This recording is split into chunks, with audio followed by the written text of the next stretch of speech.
नमस्कार दोस्तों, एक बार फिर से स्वागत है आपका एक एजुटर चैनल पर। इस वीडियो में हम जो है न्यूमेरिकल्स देखेंगे इस यूनिट से। यूनिवर्सिटी के पॉइंट ऑफ व्यू से इम्पॉर्टेंट न्यूमेरिकल है ये। क्या कह रहा है? फॉर एन इलेक्ट्रोमैग्नेटिक रिले, यानी जो हम पिछले वीडियोज़ में रिले डिस्कस किए थे इलेक्ट्रोमैग्नेटिक रिले, वही उसी की बात कर रहा है।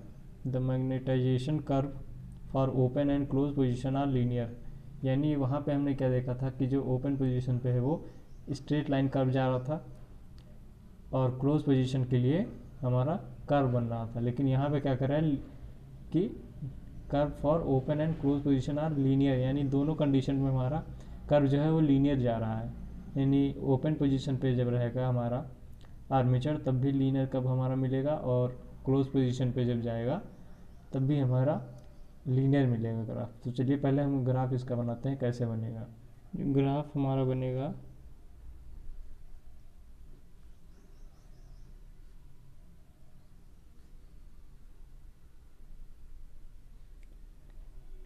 एक्स एक्सिस पे हमारा करंट आई रहेगा और वाई एक्सिस पे हमारा फ्लक्स लिंकेज साई। ओके, तो हम ओपन पोजीशन पे हमारा कैसे बनता था ग्राफ? एक लीनियर ग्राफ बनता है। और यहाँ पे हमारा क्वेश्चन भी कह रहा है कि ओपन पोजीशन पे हमारा लीनियर है, तो इसलिए हम यहाँ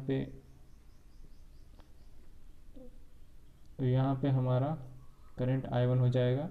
और क्लोज पोजीशन के लिए हमारा कैसा ग्राफ बनेगा? लीनियर। क्लोज के लिए भी हमारा लीनियर ग्राफ बनेगा, क्योंकि क्वेश्चन में दोनों कंडीशन में लीनियर दिया हुआ है, इसलिए हमारा दोनों जो ग्राफ है ओपन और क्लोज के लिए वो लीनियर बनेगा। ये हमारा क्लोज के लिए हो गया, क्लोज पोजीशन के लिए, और ये हो गया हमारा ओपन पोजीशन के लिए। ओके, तो इसके लिए हमारे पास क्या फ्लक्स मिलेगा हमको? फ्लक्स लिंकेज मिलेगा हमको इसके लिए साई1, और क्लोज पोजीशन के लिए हमारे पास फ्लक्स लिंकेज है साई2, राइट। ये हमारे I1 करंट पे मिल रहे हैं। इसको हम नाम दे देते हैं पॉइंट बी, ये ए, ये सी, ओके, और ये डी, ये हमारा ओ पॉइंट हो गया। और इसको अगर हम पॉइंट दे दें E, right, A B C D O E. तो अब देखते हैं क्वेश्चन आगे क्या कह रहा है हमारा। अगर हमारा आर्मेचर जो है वो ओपन पोजीशन से क्लोज पोजीशन पर जा रहा है एट कांस्टेंट करंट पे, यानी कांस्टेंट करंट हमारा है उस समय जब आर्मेचर हमारा ओपन पोजीशन से क्लोज पोजीशन पे जा रहा है, तो वो हमारा किस कंडीशन में होता था? स्लो मूवमेंट हमने जो पढ़ा था उसमें हमारा क्या होता था? एमएमएफ और करंट कांस्टेंट होता था, उसे हम कहते थे स्लो मूवमेंट। तो वही उसकी बात यहाँ पे किया हुआ है। अगर यह नहीं दिया होता तब भी हम जान जाते कि यहाँ पे स्लो मूवमेंट की बात हो रही है। कह रहा है show that electrical energy shared equally field and stored and mechanical work done. तो यहाँ से हमको दिखाना है कि जो हमारा मैकेनिकल वर्क डन है और जो फील्ड एनर्जी आएगी वो दोनों इक्वल होगी, राइट। और जो इलेक्ट्रिकल एनर्जी है हमारा वो बाई 2 हो जाएगा।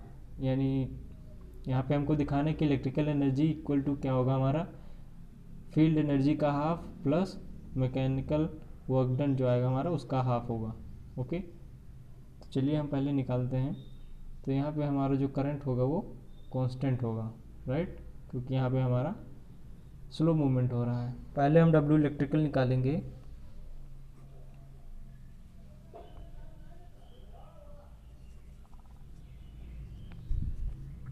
क्या होता है हमारा? I इंटू डी साई, और यहाँ पे हमारा करंट क्या है? I1 है, जो कि कांस्टेंट है, तो वो इंटीग्रेशन से हमारा बाहर आ जाएगा और डी साई हो जाएगा हमारा। ओके,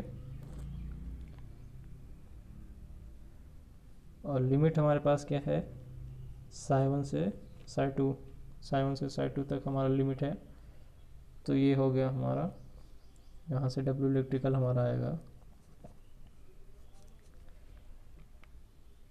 I1, और जब लिमिट रख देंगे हम तो हमारे पास आ जाएगा Sai to minus psi one.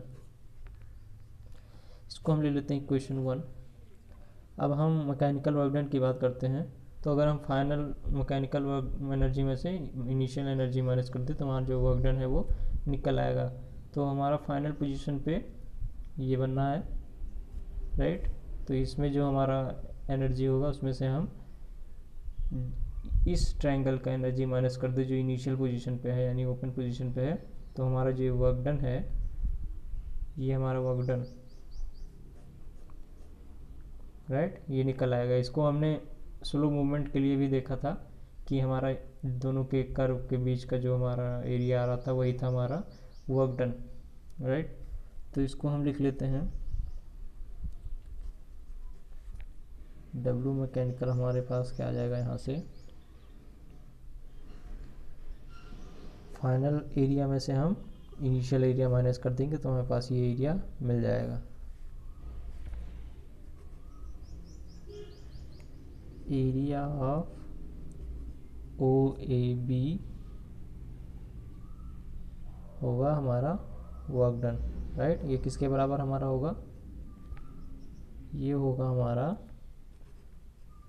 Area of OBE minus OAE, okay. तो यहाँ से हमारे पास आ जाएगा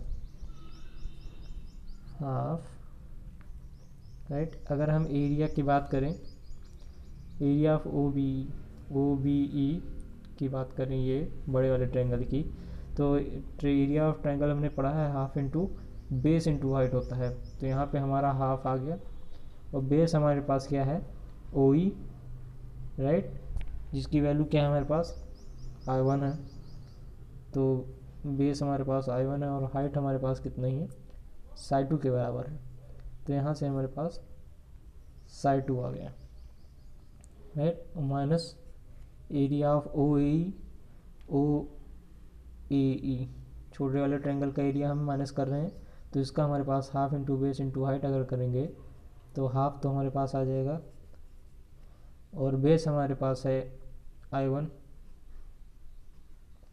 ये I1 है और हाइट हमारे पास आ गया साई 1। तो यहाँ से हम कह सकते हैं कि हमारे पास W मैकेनिकल है वो half I1 into Sai 2 minus psi 1 आ गया, ओके। हाफ I1 हमारे पास कॉमन बाहर आ गया और साई 2 माइनस साई 1 आ गया। तो यहाँ से मैकेनिकल वर्क डन हमारे पास आ गया। इसको हम ले लेते हैं इक्वेशन 2, ओके। अब हम निकालेंगे जो है फील्ड एनर्जी। फील्ड एनर्जी अगर हम ग्राफ में से देखें तो ये बड़े ट्रायंगल के लिए यानी क्लोज पोजीशन के लिए हमारे पास फील्ड एनर्जी ये आएगा, राइट, ये पूरा एरिया। और ओपन पोजीशन के लिए अगर हम बात करें फील्ड एनर्जी हमारे पास क्या आएगा, ये ट्रायंगल जो बन रहा है हमारे पास, राइट, ये हमारे पास फील्ड एनर्जी आ गया किसके लिए, ओपन पोजीशन के लिए। तो फाइनल माइनस क्या हो जाएगा हमारे पास इनिशियल, राइट। तो हमारे पास आ गया field energy.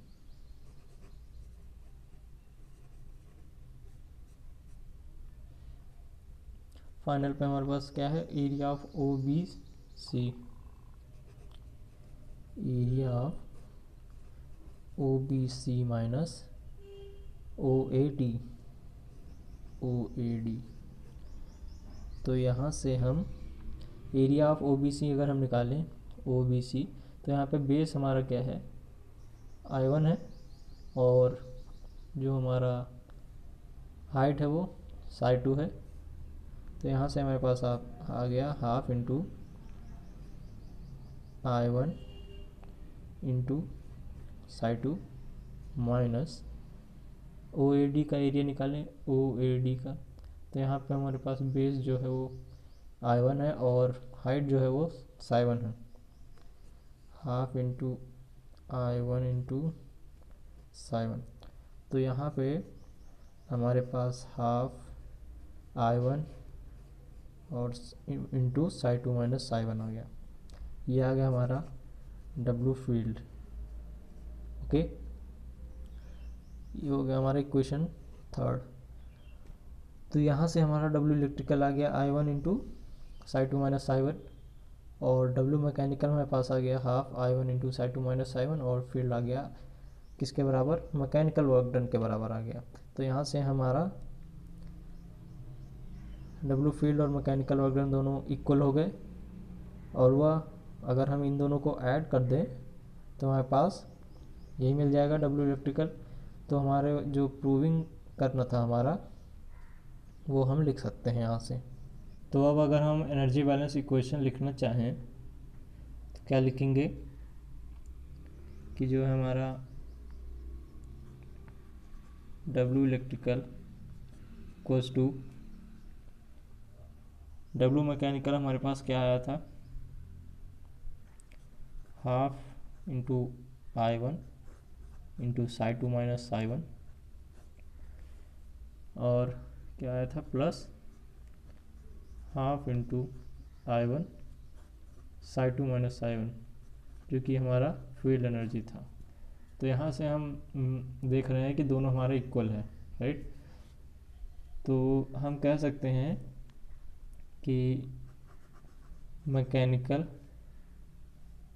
W mechanical plus W field होता था हमारा इलेक्ट्रिकल के, W इलेक्ट्रिकल के बराबर हमारा होता था। तो यहाँ से हम कह सकते हैं चूँकि ये दोनों बराबर हैं, W mechanical equals to W field, और ये किसके बराबर हो जाएगा, हमारा हाफ ऑफ W इलेक्ट्रिकल हो जाएगा, राइट। क्योंकि ये दोनों बराबर हैं, तो अगर हम बराबर हैं तो W फील्ड की जगह हम मैकेनिकल वर्क डन भी लिख सकते हैं। तो mechanical work done plus mechanical work done 2 into mechanical work done हो जाएगा, और जब 2 हमारा इंटू में था इधर डिवाइड हो जाएगा, तो W इलेक्ट्रिकल बाई 2 आ जाएगा, और इधर हमारा W मैकेनिकल हो जाएगा। देखिए कैसे W इलेक्ट्रिकल हमारा है और मैकेनिकल वर्क डन और W फील्ड बराबर है, तो W फील्ड की जगह हम W मैकेनिकल लिख सकते हैं। तो W मैकेनिकल और W फील्ड की जगह हम W मैकेनिकल लिख दें, तो यहाँ से हमारे पास 2 इंटू W मैकेनिकल हो गया,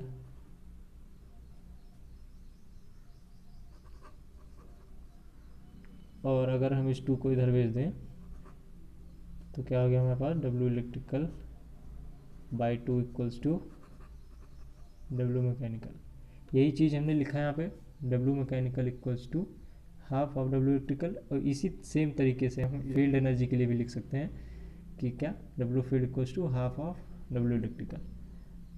तो यह था हमारा प्रूविंग, ये हमको शो करना था, राइट।